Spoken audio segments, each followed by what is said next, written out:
So this is a letter to my 25-year-old self. I just turned 20 September 2nd, and I'm really blessed to be here. So yeah, first off, I just want to say, if I am watching this at 25, praise the Lord. It's a privilege to do the good works of God on this earth and to love. Making it to 20, I'm happy to be here. Thank you, Lord.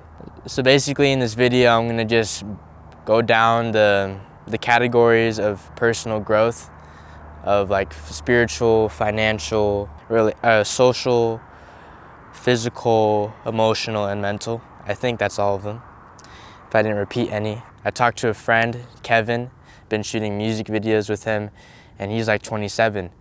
And he's been telling me, during the shoot, I asked for his testimony, and he just told me about his whole life and how he got to this point in his 27th year.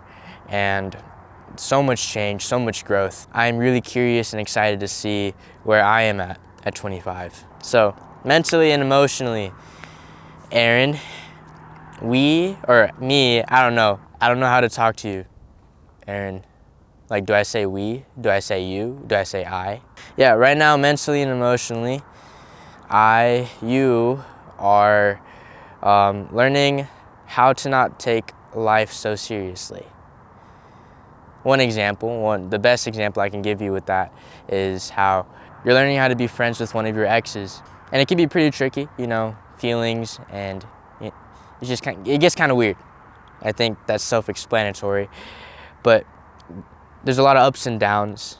But most of all, you've been learning how to just be okay with what it is. Even though you might care, and although it might hurt at sometimes, that's fine. How it's good at sometimes too. It is what it is. That's what you've been learning.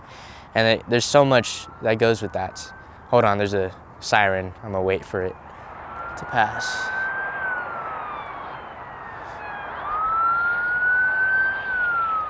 I hope they're okay. Lord, please be with them.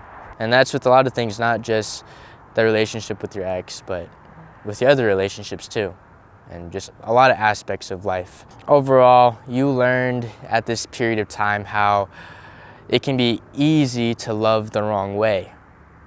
2020 was a crazy year. It opened a bunch of emotions and experiences to you, and you learned that it's so easy.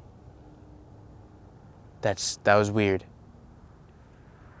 It was like all the street noise just disappeared. Okay, but dang, I lost my train of thought. But 2020 just opened a lot of emotions and experiences to you.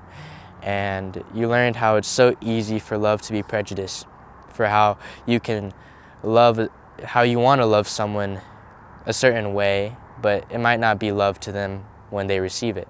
It depends how the person who's receiving it feels about it. And God is the perfect one at love. God is love. That's what you've been learning emotionally and mentally. That's about it for right now. So like my question to you, emotionally and mentally, what have you learned? Are you still friends with that ex? Is there anything that you learned more about love? I would say that you've experienced grief, depression, sadness. You haven't really experienced anger or really having to forgive someone else. The most person you've had to forgive was yourself. So, yeah.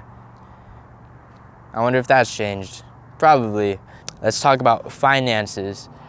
Aaron, right now your boy's broke. I mean, you have savings from your jobs, but it's slowly dwindling away, and you're still at home. A lot of the things you own, you haven't paid for. The only things that you've paid for really are your camera equipment and editing and all that. But besides that, yeah, you wake up in in the biggest room in the house, and in a bed that you didn't pay for, with and you wear clothes that just kind of end up in your closet because your parents just buy you clothes and grandma still gives you money. Specifically right now, we just got back from our trip from Vegas, and I don't want to say on camera what we did, but you should know what we did. It was just a day trip, and we saw fantasy girls. And that has to deal with the financial part of what's going on in the family and in my bank account. But yeah, right now, you don't make money from YouTube, you don't make money from Instagram, you don't make money, or you are a part of the creator fund with TikTok, but you have currently $5 in there from all the time you've been a part of it for maybe 6 months now. You've joined the creator fund, and you haven't posted on TikTok for a minute. Still learning how to batch things. Oh, I forgot, you are starting to read more right now. I just bought Crushing It and Make It Stick. Ian has convinced you to read. I wonder if you picked up that habit, and I wonder if you're still reading. What have you learned? Tell me. My question for you, I really hope that you're out of the house. You're not living with mom and dad no more. Or if you are, that's fine actually.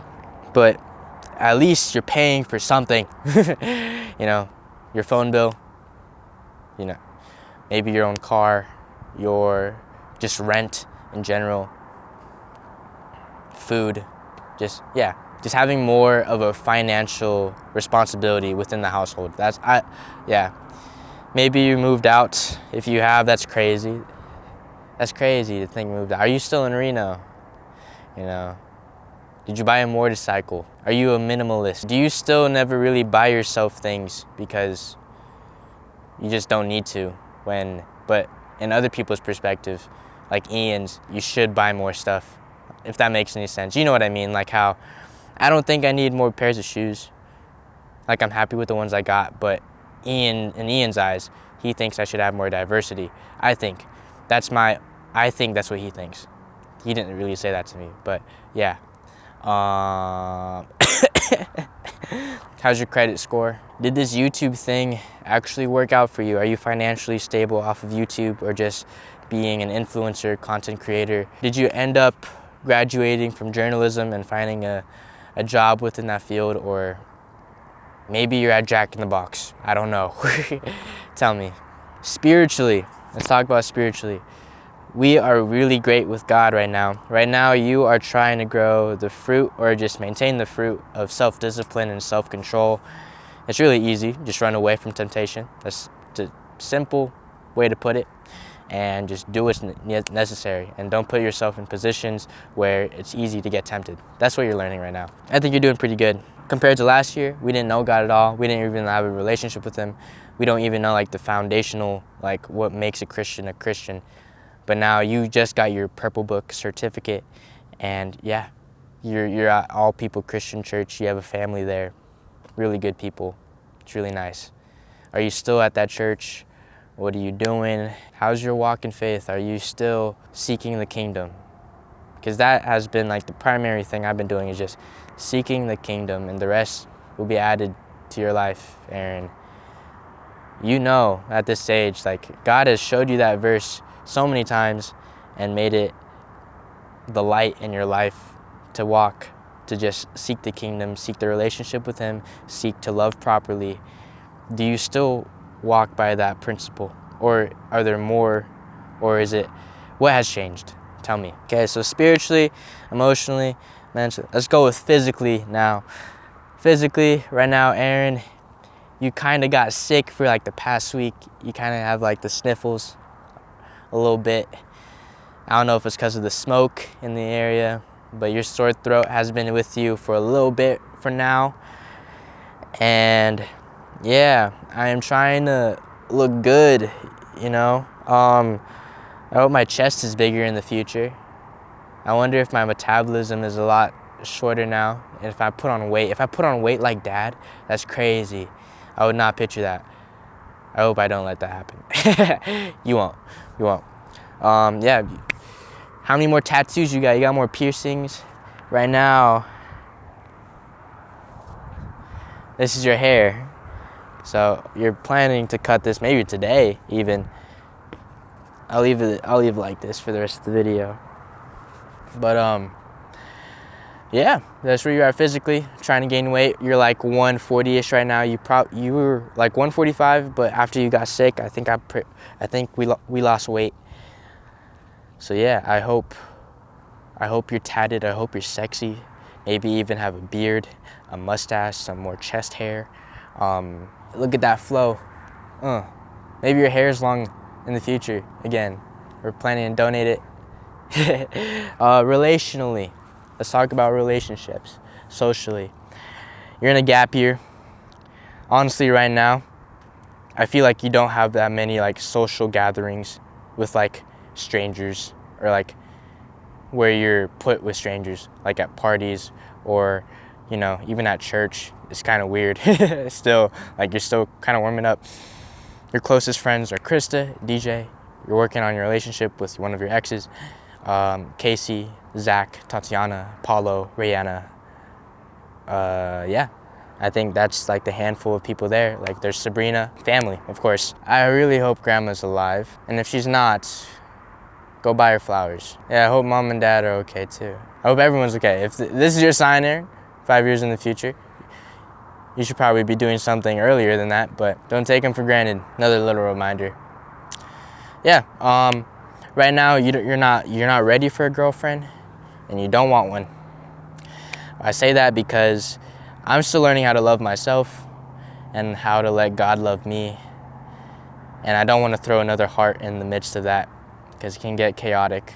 And right now, your boy is free, honestly. Like, even though if I were ready to jump in a relationship, whatever that means, I'm kind of liking this, got freedom to focus on my YouTube and like just my career and my friends, the relationships I already have. So it's really nice. But my question for you then, I wonder, are you in love right now? Has your heart been broken more times since now? Tell me about her if that's the case. And if not, tell me what you learned. And right now, yeah, I'm curious, like, is there ever a point where you're ready to be in a relationship? Or did God just like drop somebody in and like it snuck up on you? Like, did you have to do the seeking of like going on dates and ended up finding the one? Or were you just doing your own thing and it just happened? Curious. And if it didn't, well damn, 25. I could be married by then. Sheesh, that's crazy. No way. Well, that's it. That's my letter to 25 me. I hope you're doing good. Again, it's just a blessing that you're able to watch this. I hope I see you in the next one. Deuces.